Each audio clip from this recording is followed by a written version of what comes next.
All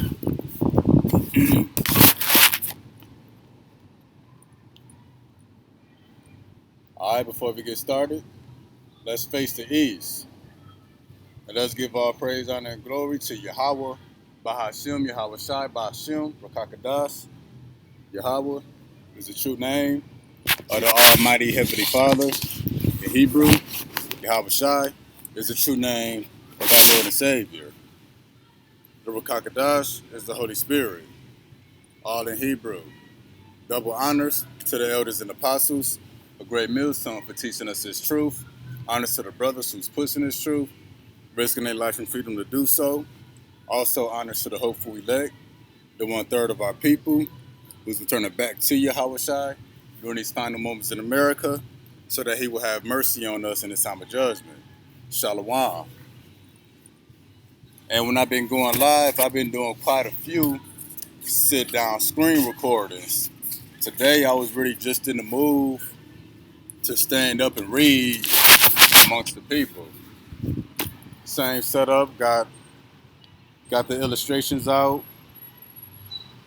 I got this one standing up so people can see it when they pass by, the identity theft one. Hopefully they can see it. But yeah, I'm in the mood to stand up and read. Man, I had some information I was going to go into, but I just show it in another lesson. Hey, but America is finished.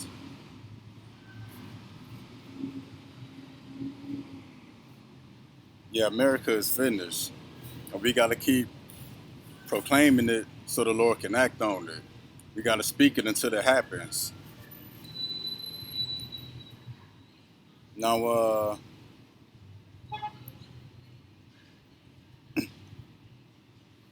and America is going to be taken out of power by a nuclear war. So again, America is finished. And forgive me, y'all, I got one more thing I need to sort of move around.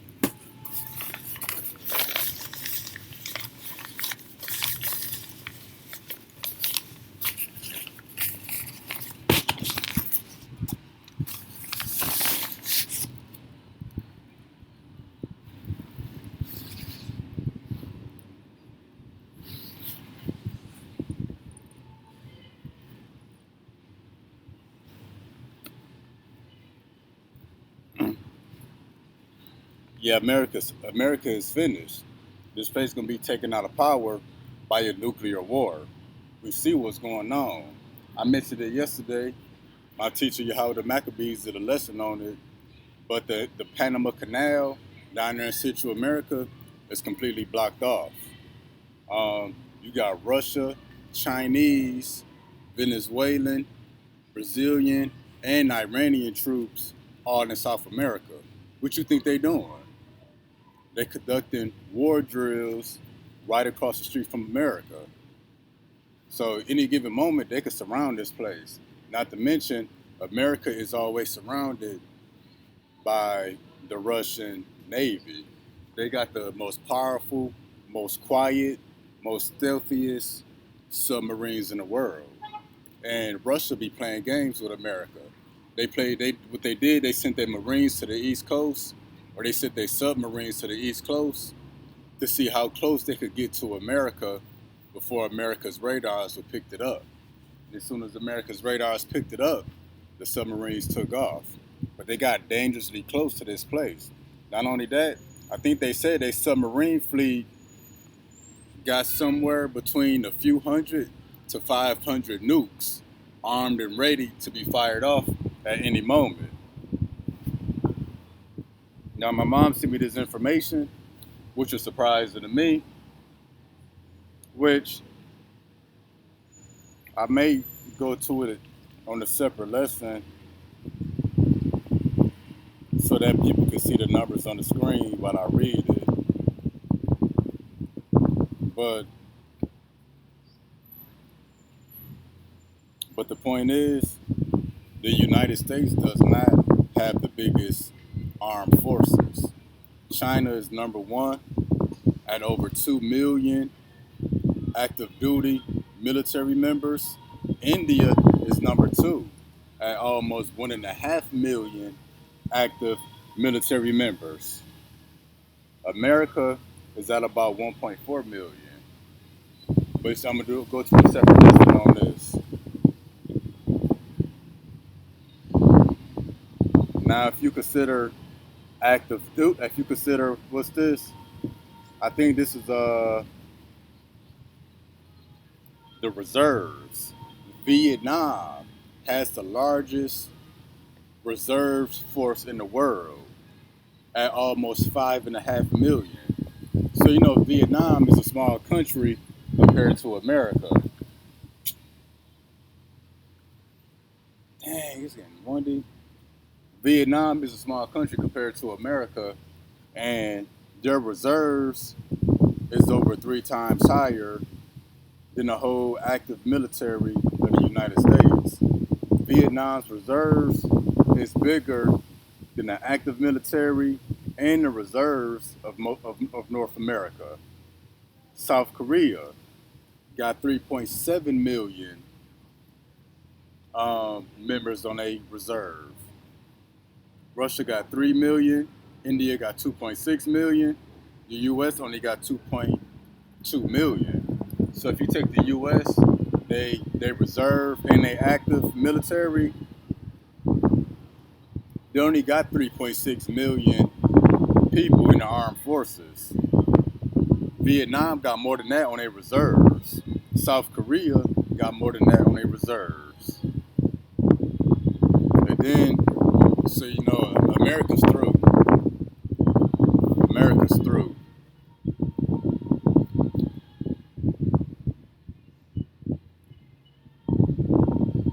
But what I'm gonna do,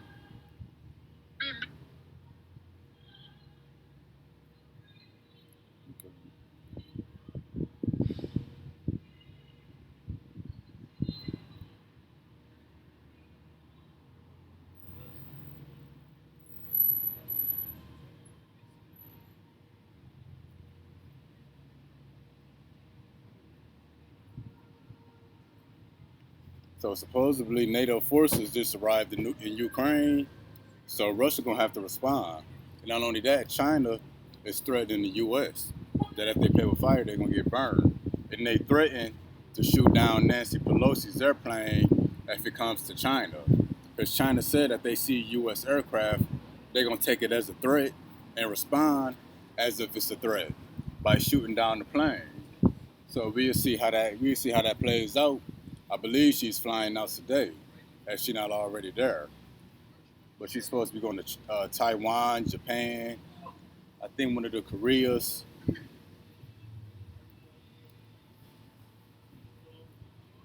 not only that, Russia about to cut Europe from their gas supplies. So gas, oil, and electricity usage all gonna have to be limited in Europe.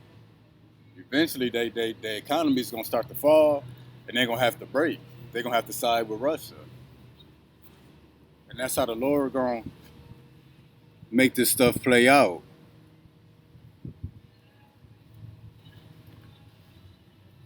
With that being said, let's get into the.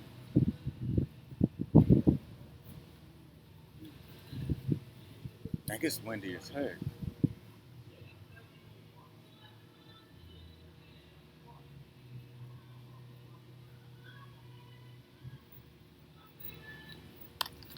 Man, it's so windy. Let's get into the scriptures though. We're gonna finish where we left off. We're gonna come to the book of Matthew, the 14th chapter.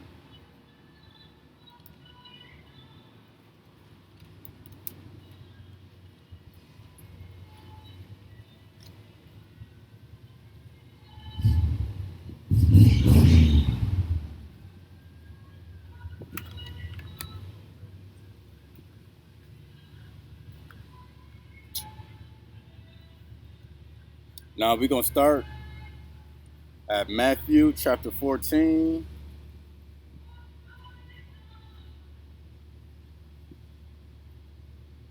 I believe we is at verse 22.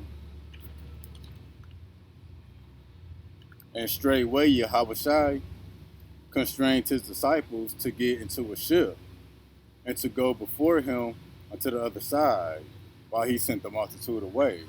Now, Yahawashi was always getting in the ship, as he traveled. What does that ship represent? That ship represents Noah's Ark. And what was Noah's Ark? It was a spiritual temple or a gathering for the elect. Because when the earth got flooded with Noah, the only elect was Noah, his sons, and their wives. The 12 disciples represents the elects from the 12 tribes of Israel. So Yahawashi was always in this ark, this ship, and so was the disciples, which represented that the 12 tribes of Israel today would come into the same ship to seek salvation, which would be the spiritual gathering. And when he had sent the multitudes away, he went up into a mountain apart to pray. And when the evening was come, he was there alone. But the ship was now in the midst of the sea, tossed with waves, for the wind was contrary. So yeah, the ship was tossed with waves. So yeah, the disciples was actually in the ship. The waves was rocking the ship back and forth. The wind wasn't helping. The wind was pushing the ship all over too.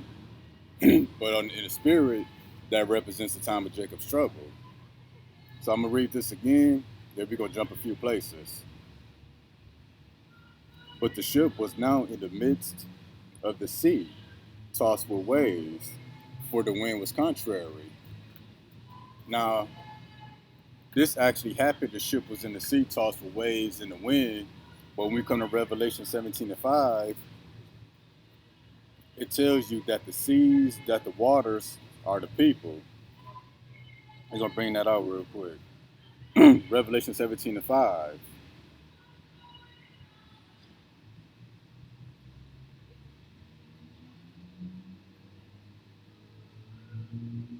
I'm sorry, Revelation 17:15. Then he saith unto me, this is what the angel said to John, the waters which thou sawest, where the horse sitteth, are peoples, multitudes, nations, and tongues. This is concerning the book of Revelation. The vision that John had, the waters represent the people. And that's applicable all throughout the scriptures. The Lord speaks of the waters and the seas warring. That represents the peoples. Because you can have a sea of people. Like the people at a concert, they can do a wave and go back and forth, and it looks like a wave of people.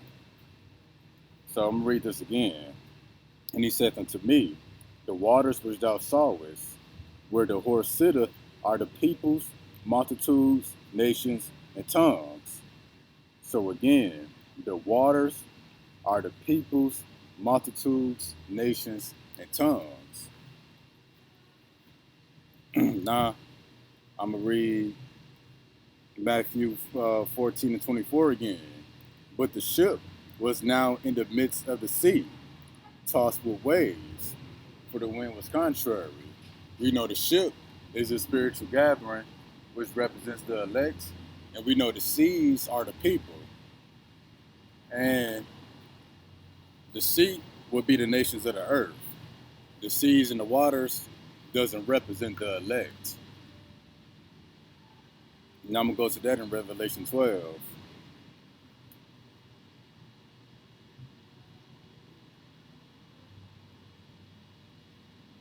Dang, I'm way off. Forgive me. Revelation 12.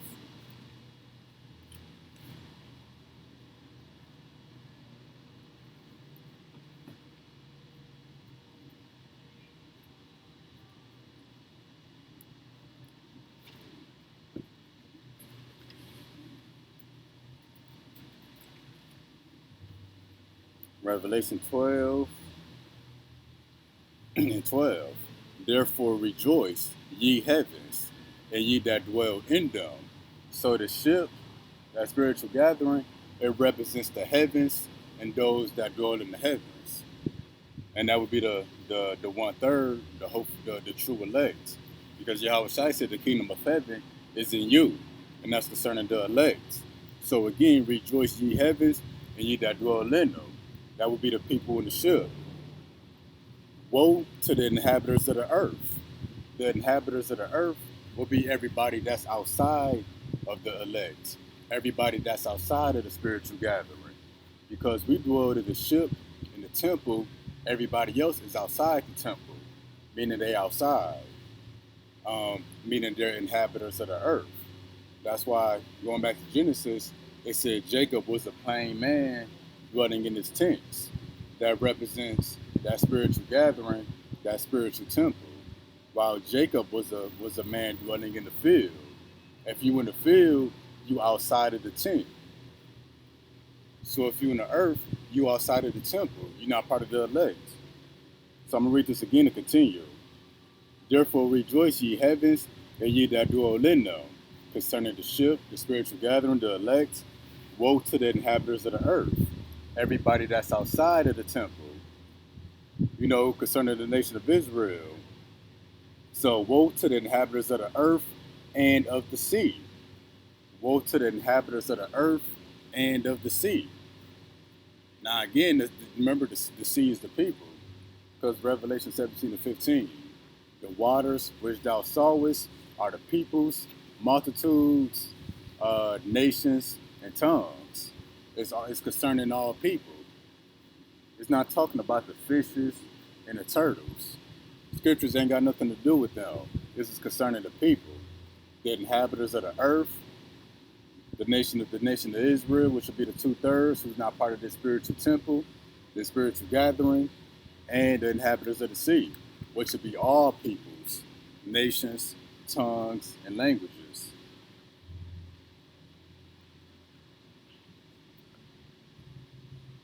So that's how we know that when we go back to Matthew 24, which I didn't save.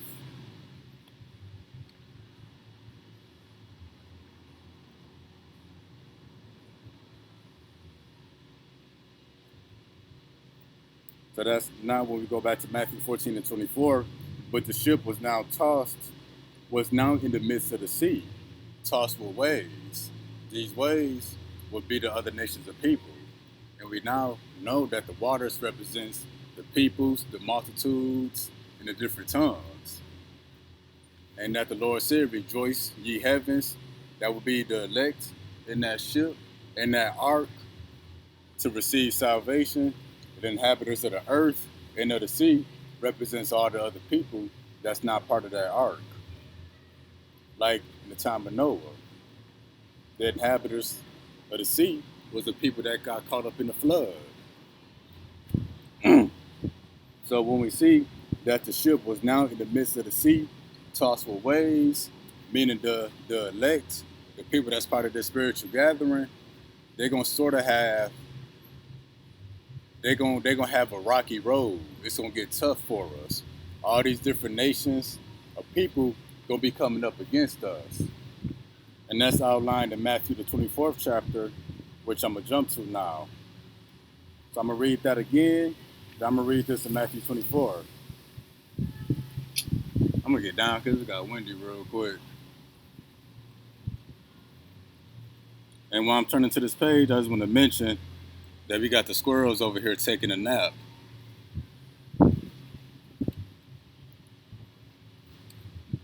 So let me find this real quick.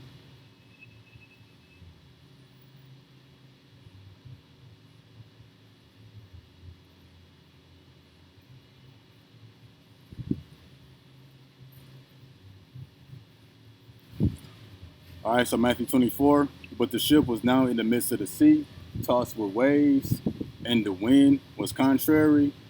So that's all these different people coming up against the spiritual gathering. That's why when we go to Matthew 24, verse 10,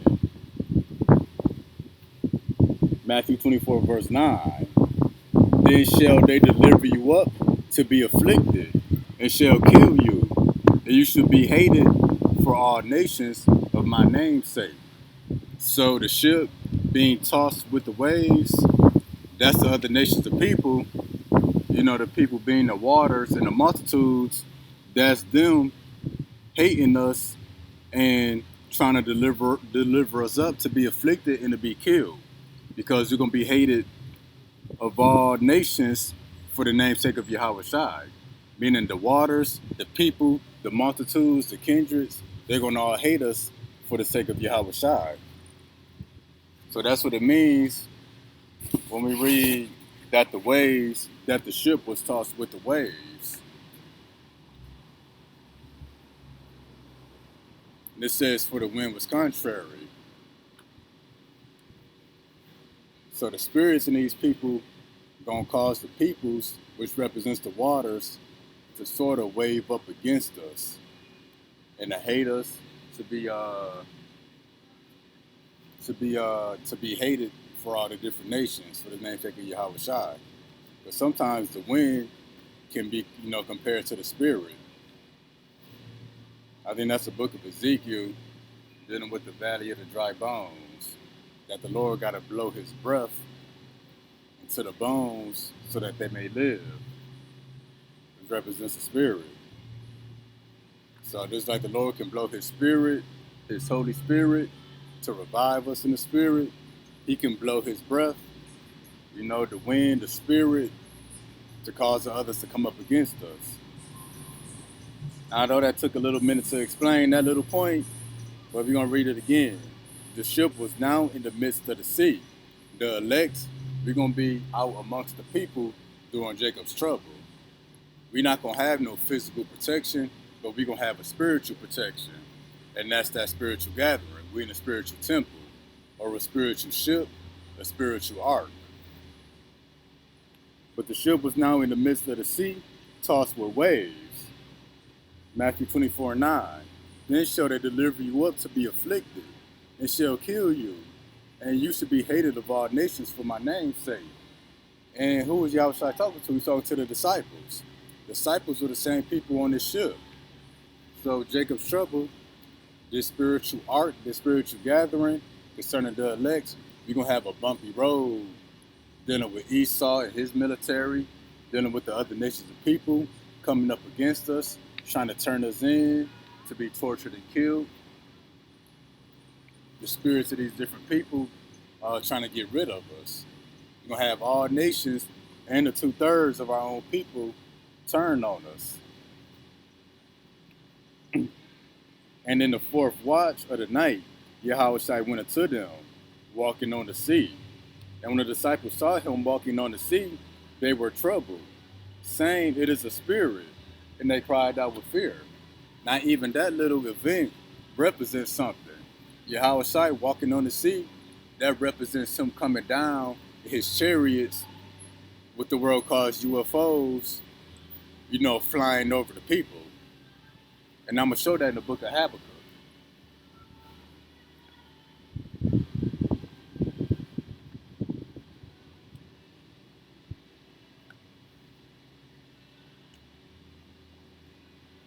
Oh, dang.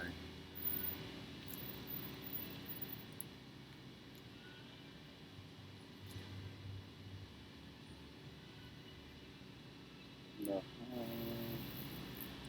Bear with me one moment. I know this Bible paper be so thin. So book of Habakkuk, I think it's the third verse I'm looking for.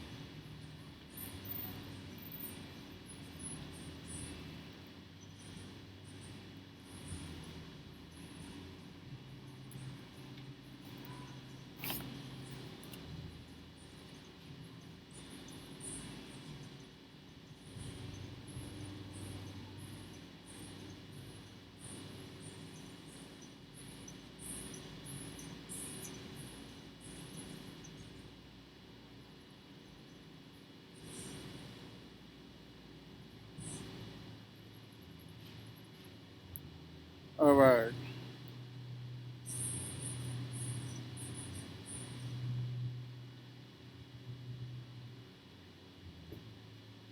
So we're going to read this again in Matthew 14.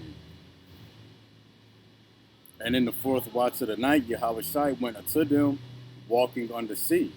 When the disciples saw him walking on the sea, they were troubled, saying, "It is a spirit." And they cried out in fear.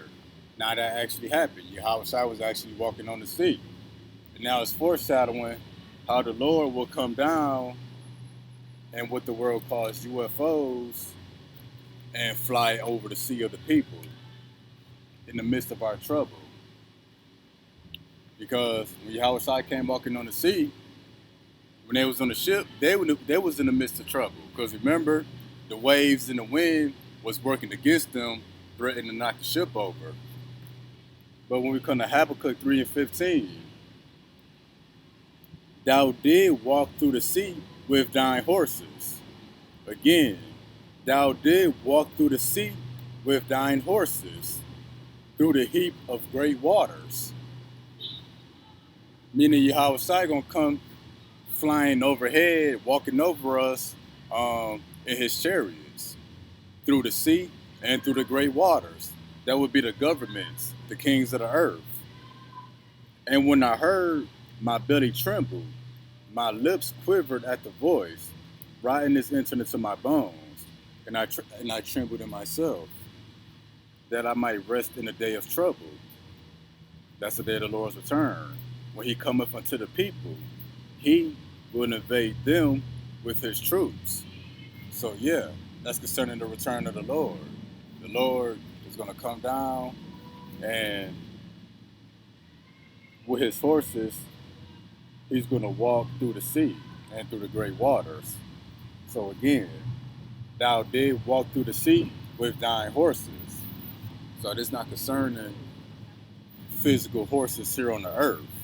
That's why the Lord said, your horses are flesh, mine are spiritual. And that don't mean he gonna come riding on a ghost horse. Nah, a horse is just another word for vehicle. So at that time, the vehicles of the people was flesh, but the vehicles of the Lord are spiritual. And that would be the UFOs. You know, the chariots of the Most High. So I'm gonna read this again. Thou did walk through the sea with thine horses, through the heap of great waters. When I heard, my belly trembled, my lips quivered at the voice, rottenness entered into my bones, and I trembled in myself, that I might rest in the day of trouble. When he cometh up unto the people, he will invade them with his troops.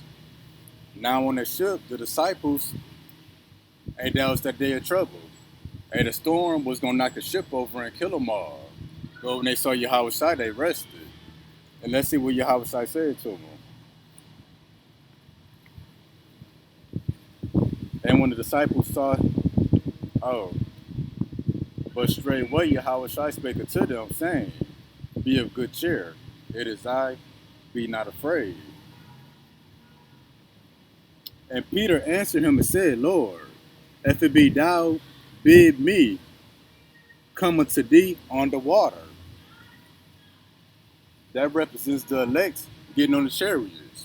Because Yahawashi was walking on the water. We just read that the Lord is going to walk upon the water and through the great waters with his horses, the day of trouble, when he invade them with his troops. And Peter said, you know, if it be you, Lord, let me walk on the water with you. We know the Lord is going to walk on the water in terms, you know, fly over the peoples with his UFO. So the Lord going to let us ride over the seas of the people in his UFOs. And that's why Peter said, if it be you, Lord, let me come unto thee on the water. And Yahawashi said, come. And when Peter was come down out of the ships, he walked on the water to go to Yahawashi. So Peter walks on the water to go to Yahawashi. And when you walking on something, that means you above it. So he's gonna be so he walks above on top of the water. We, the time of our salvation, in the time of trouble, we gonna be above the people when we go up to Yahawashi. Now I hope that's kind of clear with me explaining it, but this is new stuff that's jumping out to me as I read. We sort of just reading through the New Testament together. Anything I see that jump out, we're gonna go into it. And again, everything that the church skipped or taught incorrectly, we're gonna correct it to the best of my ability. I don't know every detail, but I know enough. And again, Yahawashi saying, coming to me, walking the water, that's going to be us above the people going up to Yahawashi in the UFO in those spiritual horses. But when he saw the wind boisterous, he was afraid and beginning to sink. He cried, saying, Save me, Lord. And immediately Yahawashi stretched forth his hand and caught him and said unto him, O thou of little faith, where did thou doubt?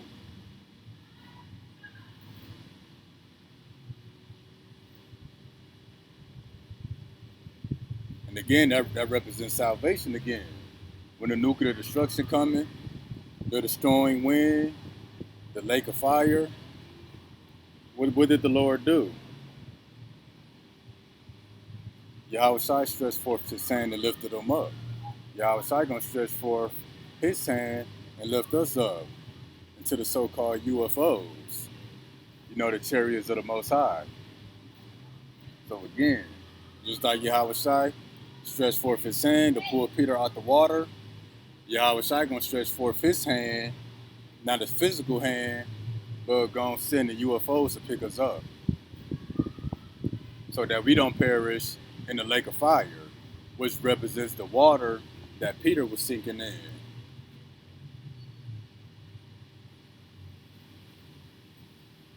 Then they that were in the ship came and worshipped him. Oh, I'm sorry. And when they were coming to the ship, the wind ceased. Then they that were in the ship came and worshipped him, saying, Of a truth, thou art the Son of God. So yeah, that's why it says they that were in the ship. That represents the hopeful elect. That's the spiritual gathering. Only the people in the ships worshipped him. And that's how it's going to be and at his return. Only the elect, the people that's in the spiritual gathering, is going to be worshiping Yahawashi.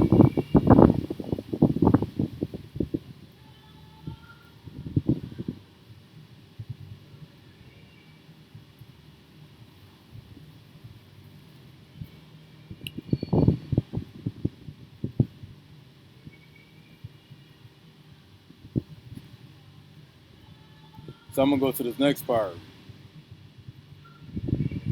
Matthew 14:34. And when they were gone over, they came into the land of Gennesaret. And when the men of that place had knowledge of him, they went out into all the country round about, and brought unto him all that were diseased, and besought him that they might only touch the hem of his garment. And as many as touched were made perfectly whole. Now, a couple lessons to be taken from this. First, these people have faith. Yahawashi done said on multiple occasions, your faith has made you well. You have been healed. Or your faith has made you well.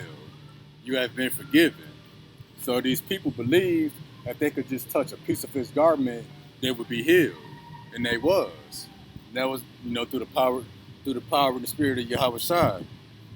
Then the next verse it reads, and besought him, and as many as were touched were made perfectly whole. Now the word there they used was whole. They didn't use healthy or they was cured. But that word whole goes into now. Right now, before we came into this truth, we had a piece of us missing. Rather, we had everything going right. We had family, finances was in order, friends, a job, everything was right, but we wasn't complete. Something was still missing. Now that word whole in the blue letter, it goes into complete. When we came into this truth, we realized that what was missing. Now we made whole. Now we complete. So again, and as many as were touched, and as many as touched were made whole. Oh, and I gotta put emphasis on this word. It said as many as touched, were made perfectly whole. So we made perfectly whole by the word. We all had something missing, and this truth completed us. We made whole. We got that missing piece to the puzzle concerning what's going on in the world. We got that piece that's missing to us. Now we at rest. Now we got a sense of comfortability in the spirit. And what else? Um, hey, some of us who wasn't doing so well. We had mental illness. We was depressed. We was angry. We was at our end. Then we came into this truth. This truth healed us mentally. So now we made perfectly whole in the mind. We got the missing piece to the puzzle of what's really going on in the world. We got the missing piece to the puzzle of who we are. And then also, we didn't know who we was. That was in the valley of dry bones. Because if you a skeleton, you're not made perfectly whole. If you a skeleton, you ain't got no flesh on you. So we can't tell who you are. I gotta show these animals real quick. You got birds. Where the squirrels at? The squirrel in the tree behind me.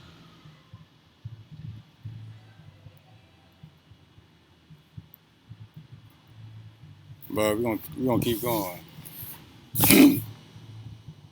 But the valley of dry bones, if you a skeleton, you ain't got no flesh. You're not perfect, and you're not whole. Without flesh, you can't identify who somebody is. But as we come into this truth, we that skeleton, we get our identity back. Meaning we get our flesh back, and we can identify ourselves now. So that's another example of us being made perfectly whole. We know who we are.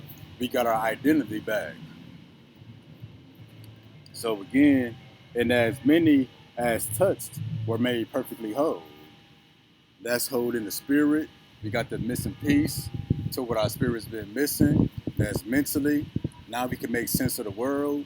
We can make sense of who we are in our situation as our identity, because we knew we was Black Africans and Negroes, but when we found out that we was Israelites, that made more sense. So that's us being made perfectly whole. And that's an understanding too. Because now we can make sense of the world and the situation we in. Because we the Lord's chosen people. So again, and as many as were touched were made perfectly whole. Now let me scroll down through the 15th chapter.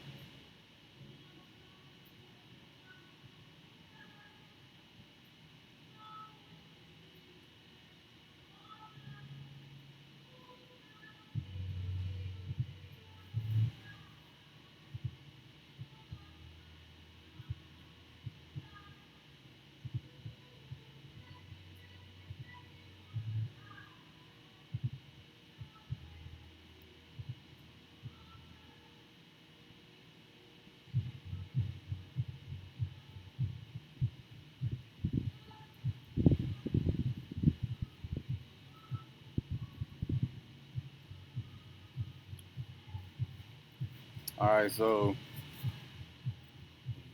Matthew 15, 3 through 7. Let me see.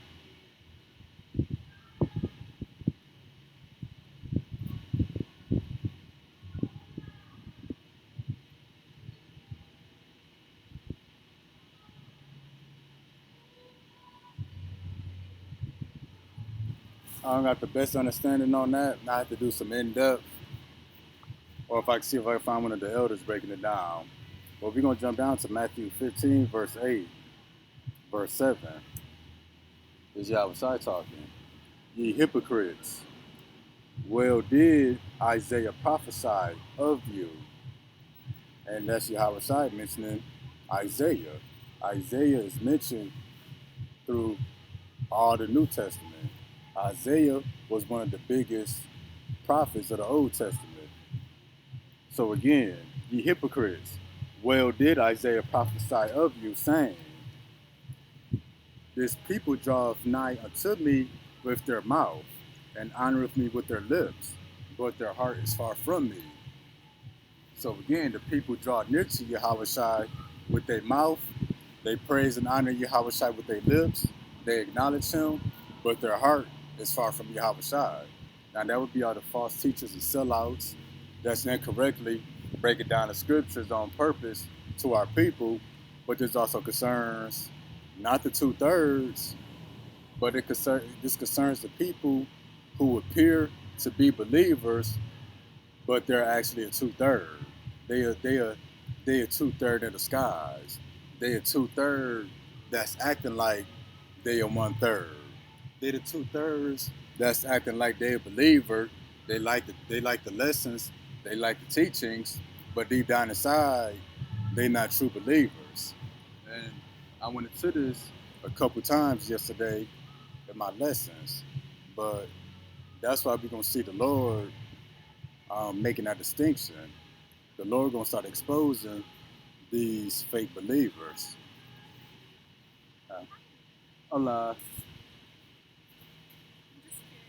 Oh, it's all right. So, trying to bring some correction to the scriptures because it's pushed incorrectly, pretty much all throughout America and the rest of the world. Like this, the image we all know. Revelation in the book of Daniel describes more of this here. Um, and it describes all the prophets that have in either braids, dreads, hair of locks, dark skin. But and over here we know about the children of Israel, which have been the chosen people of the Lord. This is what the Lord called us. This will be what the world called us. The people in power pretty much changed everybody's name that the Lord gave us in the Bible, so that when we read the scriptures, we can identify with it and make sense of it and kind of keep us in confusion.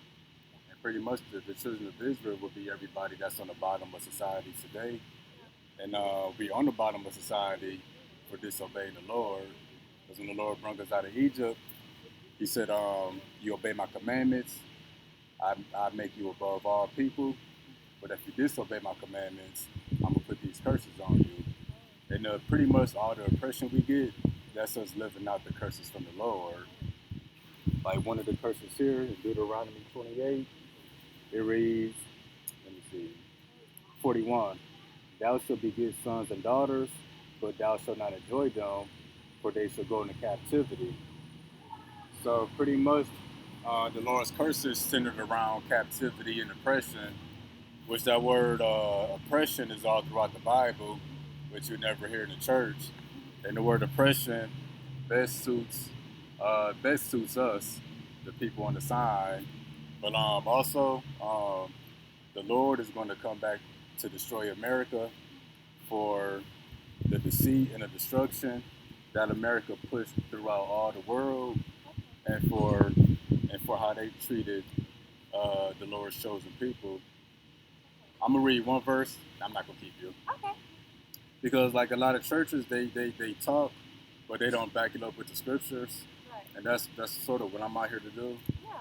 Not speaking my thoughts or my opinions, but word for word what's in the Bible, and just add some breakdown to it. But in Genesis 15, chapter 13, where we at? Okay, and he said unto Abram. Abram would be the grandfather of the Israelites. The Lord said, know of a surety that thy seed shall be a stranger in the land that is not theirs. It shall serve them, and they shall afflict them 400 years. Also that nation whom they shall serve, I will judge, and afterward they shall come out with great substance. It's pretty common knowledge that what the world calls us African Americans, we've been here right around 400 years, and that 400-year mark is up. That's why we've seen America fall, starting with the pandemic in 2020, the riots and the protests, the people being divided, Black Lives Matter versus KKK. They divided over abortion and gas and oil. We've seen a shortage of that. We've seen famines and food shortages. We got all these countries dropping the dollar. All these countries starting to come up against America. And so that's just the Lord bringing America down, because he did say that we would serve the people who stole the country 400 years, and they would afflict us, I mean, it caused us to suffer. But then after that, the Lord would judge that nation of people. So that's what we see and play out. It's pretty much like what the Lord did to Egypt. Yeah. The Lord gonna send different things to bring the country down. Then after that, it's gonna be a complete overthrow. The Lord overthrew Egypt with water, but the Lord's gonna overthrow America with fire by nuclear missiles. Nuclear missiles are throughout the scriptures as well. If you can get around the wording, because they use ancient words to describe future events. So they didn't have words like jet fighters and missiles. So they often use the word bow, a glittering bow, a fiery bow, and stuff like that. And a lot of stuff is hard to believe, but the Lord, He likes to have His men speak it before He does it. That way it could be known who the true men of the Lord are. Yeah. The pastors and the preachers not going to be able to make sense of the stuff that happens. So everybody go identify them as being fakes.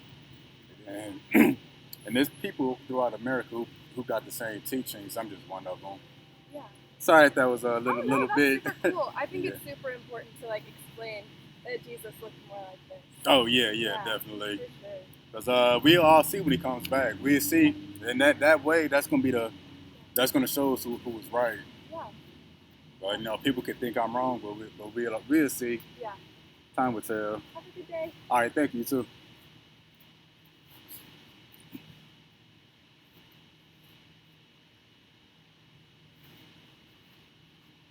I forgot where I was at.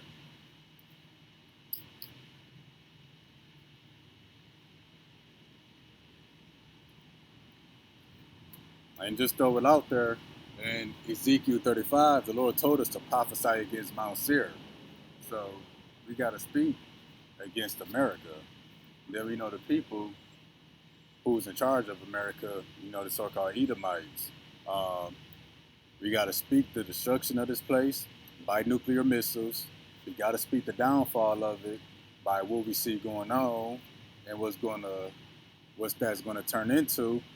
And we also got to speak why. Because of the deceit and the destruction that was pushed out through America, and the treatment and treacherous dealings towards the Lord's chosen people. You can't soften the message in any way, or tone it down. The world is this is reality. The world ain't a cartoon. In a cartoon, everything's soft and soft words and gentle. This not a cartoon, this reality. So we gotta use words that best fit the message. And if it's harsh words, like people being burned, people being killed, that's what we gotta use. And it's toward certain people. You can't water it down. It'll be the people that stole this land and took us into captivity. Because again, this ain't a cartoon.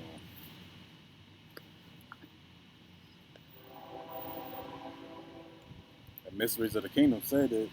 They said he said there's no easy way to tell you you're gonna die. You gotta say it straight like that. The Lord gonna destroy this place with nuclear missiles. And all the stuff we just listed, it's easy to see now. That's why I think Romans 13 and 11, the scripture reads something like, knowing the times, that it is now a high time to awake out of sleep, for our salvation is nearer than when we first believed. So this is a time for the believers to come into this truth, because you can see everything that we speaking. It ain't made up. We can go to the scriptures that show it.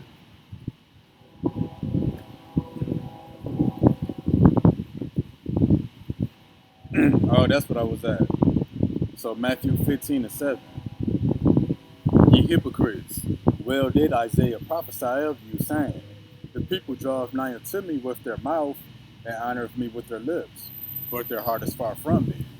So the people may be studying, they be listening to the prophets, you know what I'm saying? They may pray with the names, Yahawah and YAHAWASHI, but though they draw near to the Lord and praise him with his lips, their heart is far from him.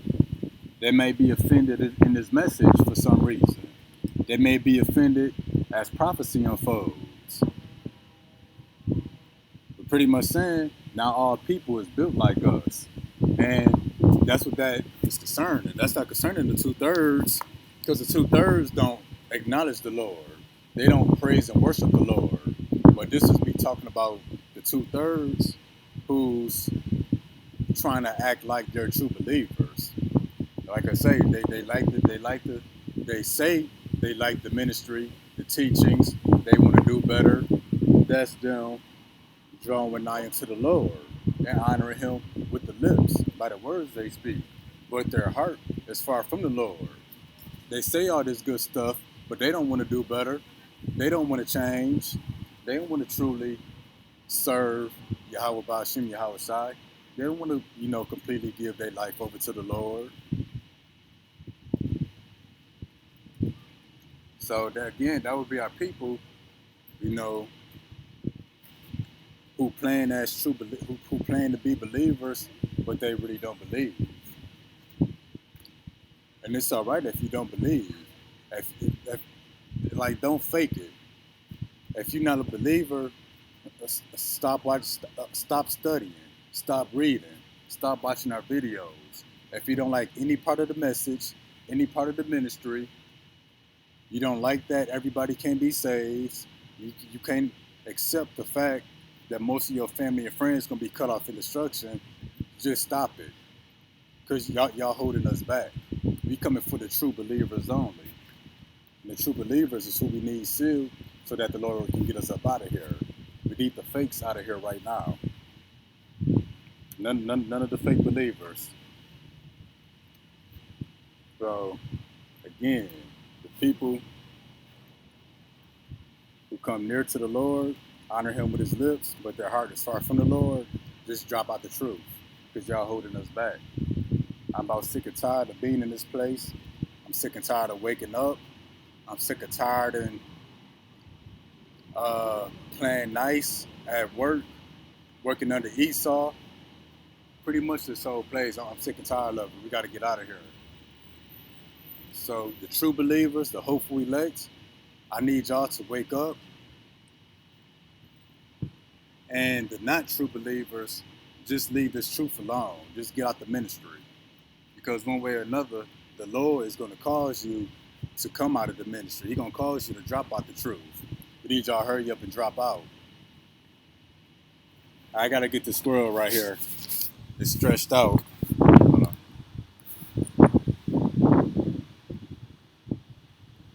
Dang, it's hard to see.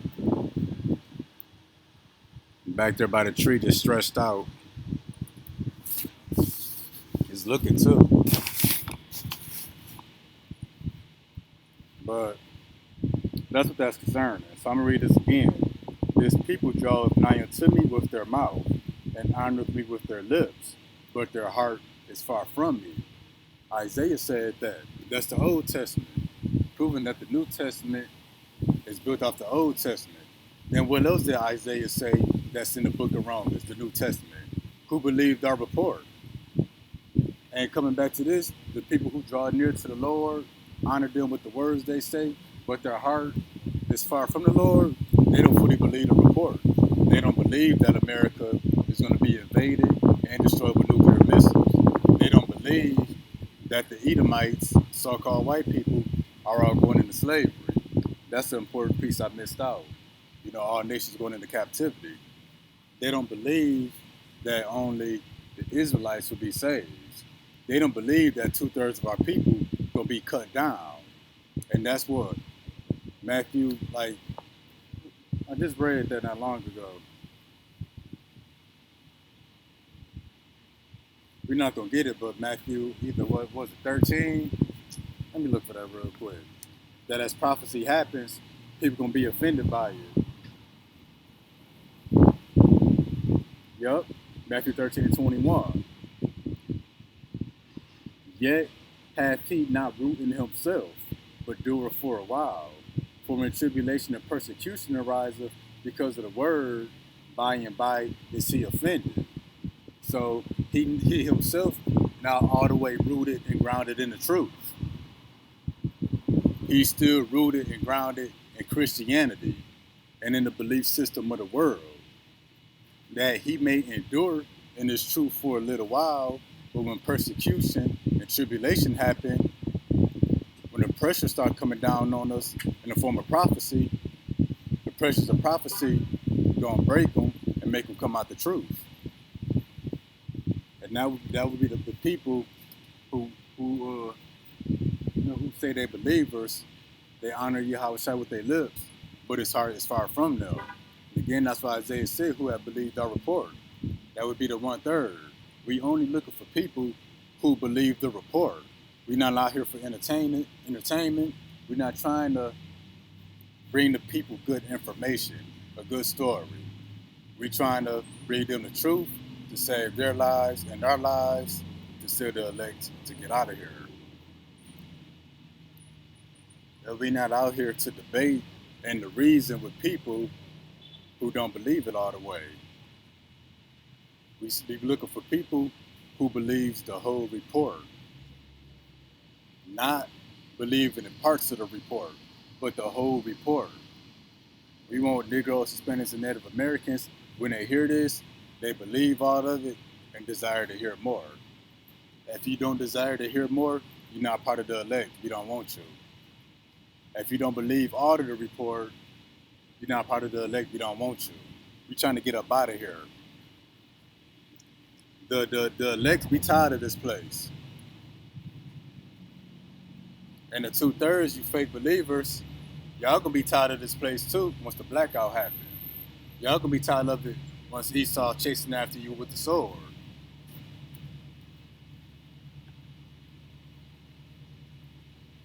And let's continue. But in vain they do worship me.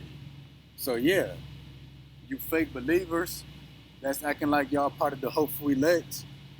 Y'all say good things with y'all mouth that y'all want to do better. Y'all want to teach. Y'all want to learn. Y'all want to honor the Lord. But you pray in vain. Stop praying. Stop seeking the Lord. Get out the way. We want people who really want to seek the Lord so we can get up out of here. Like, for example, I've been talking, me and my mom was talking about this. You go outside, you don't got to do nothing all day. As soon as you go outside, everybody start coughing. They killing us slowly.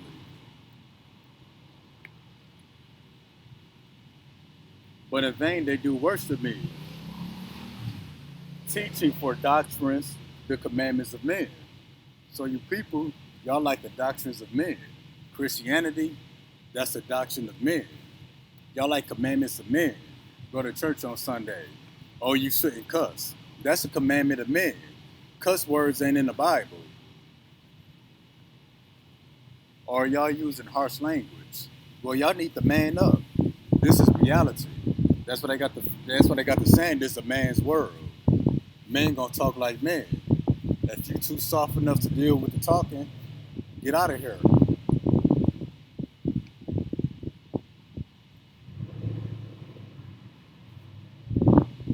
Because we saying F Esau, or a bunch of people gonna die. But you go to the doctor, he tell you got cancer. You got 2 years to live. What's harder to hear? That you got cancer, you got 2 years to live, or me telling Esau all the Edomites going into captivity? So that's why our men need to man up. Or Esau telling you fired. That's harder than me telling some Edomites they going into captivity. It got nothing to do with you. You an Israelite, but y'all get mad at that. Doctor can tell you got cancer, you fired. They can tell you the bill to fix your car, $3,000. You should be offended by that. They get offended when we say, hey, a bunch of people gonna die.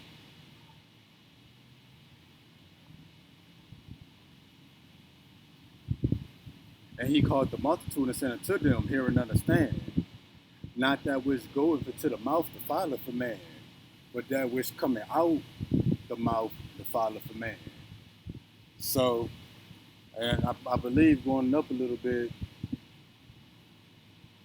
well, I didn't really read it, But we're going to read it. Matthew 15:2.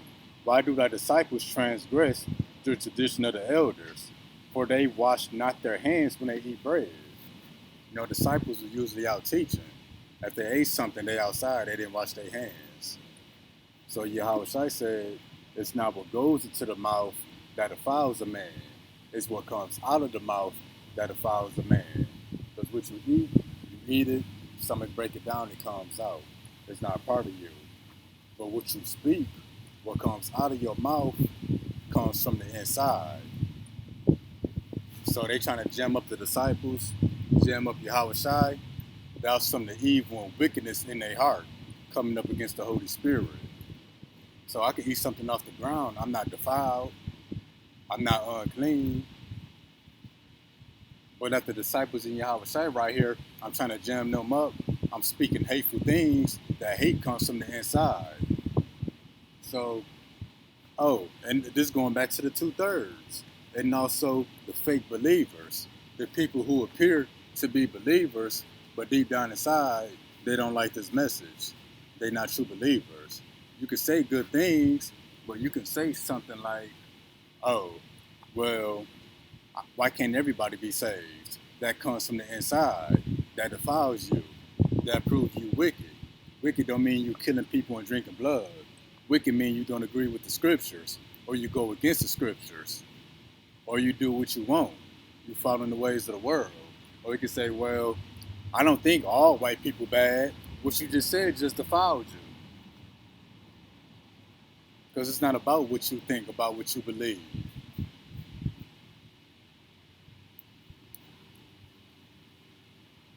Then his disciples said to him, knowest thou that the Pharisees were offended after they heard this saying? That's the fake believers. The people who say they believe, who studying, but they're not true believers. They get offended by the littlest details of the ministry. Something they ain't got nothing to do with them, they get offended by it.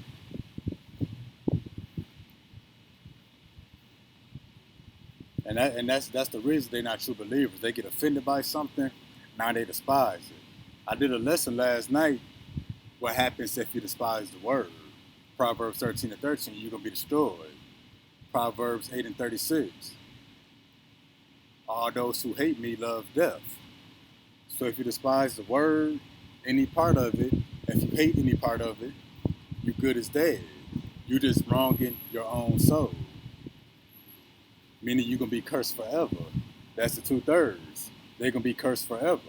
Even in the kingdom of heaven, they're not going to be on the same level as the 1/3 who got it right in this lifetime.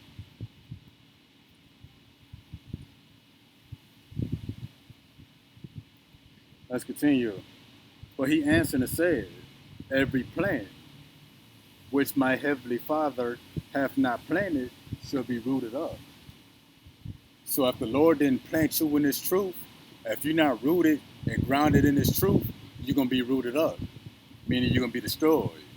And this proves that going to the book of Genesis, the trees that the Lord told Adam and Eve that they could eat from, them weren't actual literal trees.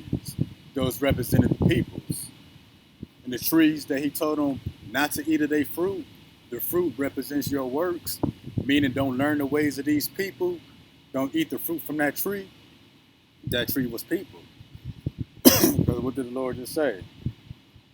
But he answered and said, every plant which my heavenly Father hath not planted shall be rooted up. This going into Esau, the other nations in the 2/3. Only the 1/3 will be planted and rooted in YAHAWASHI. Everything else going to be rooted up, pulled up from the roots. It shall be no more. Let them alone. They bind leaders. Let them alone. They be blind leaders of the blind. And if the blind lead the blind, both shall fall into a ditch. So somebody who don't know the truth trying to teach you, y'all all going to be destroyed together. Christianity, pretty much everything that's not the teachers of YAHAWASHI, all going to be destroyed together.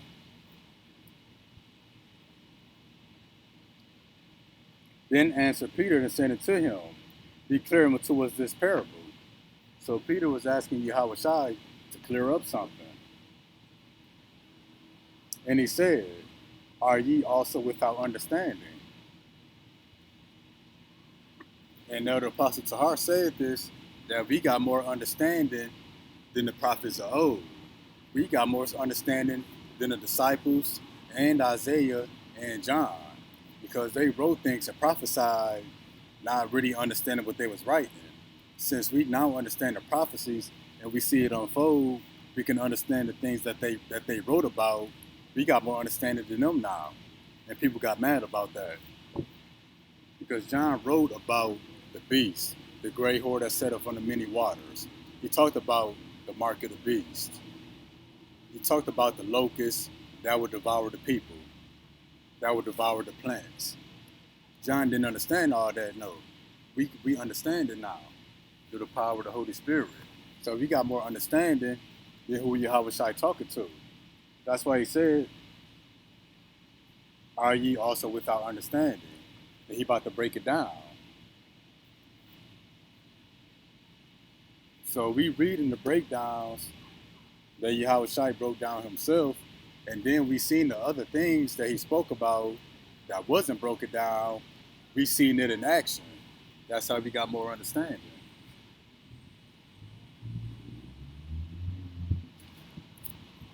And we're going to finish up with this here.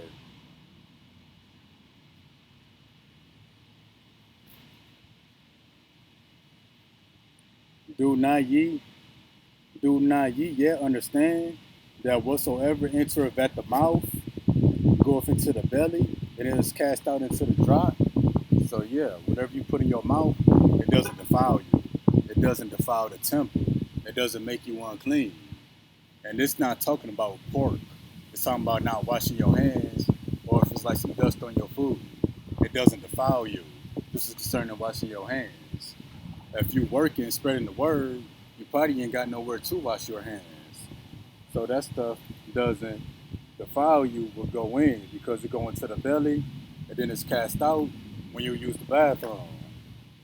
But those things which proceed out the mouth come forth from the heart, and they defile a man. And that's what I was just saying. People who say they're believers, then they start questioning the message. They start questioning what we teach, or they don't like it for some reason, or they don't like the fact that the Lord says, "In Esau have I hated." You not liking that condemns you, and then you speak it. Well, I got a problem with this. Well, you got a problem with YAHAWASHI, you're gonna be destroyed. It's what you speak that comes from the inside that defiles you. Because you don't wash your hands, you eat something, your body gets rid of it. But the evil and wickedness, the rebellion that's inside of you, you can't get rid of that. That's just who you is. And that would be the 2/3 and the fake believers. For out of the heart proceed evil thoughts, murderers, adulteries, fornications, thefts, false witnesses, blasphemies. So you can't eat some dirty bread for not washing your hands and become a fornicator, become a murderer, become an adulterer, become a false witness. Them things don't happen by eating with unwashed hands.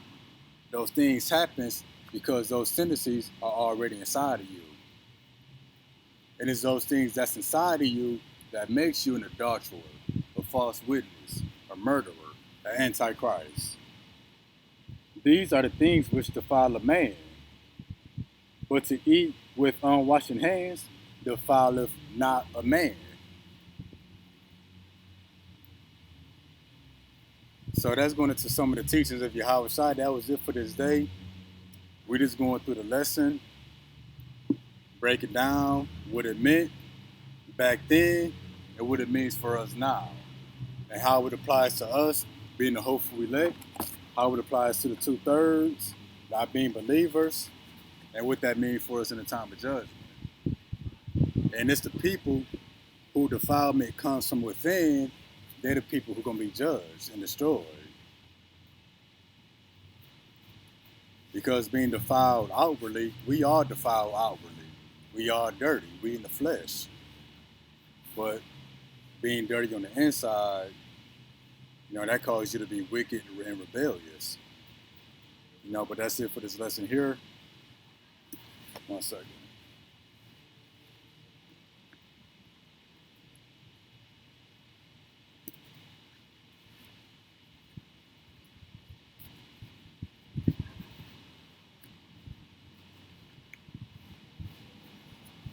I was waiting to see if some of these people was gonna stop, but I guess not. Just make sure nobody. All right, I guess not. We're gonna face the east and close out. Call halal Yahawah by Hashem YAHAWASHI, Wahawa Kakadash. Till next time, Shalom.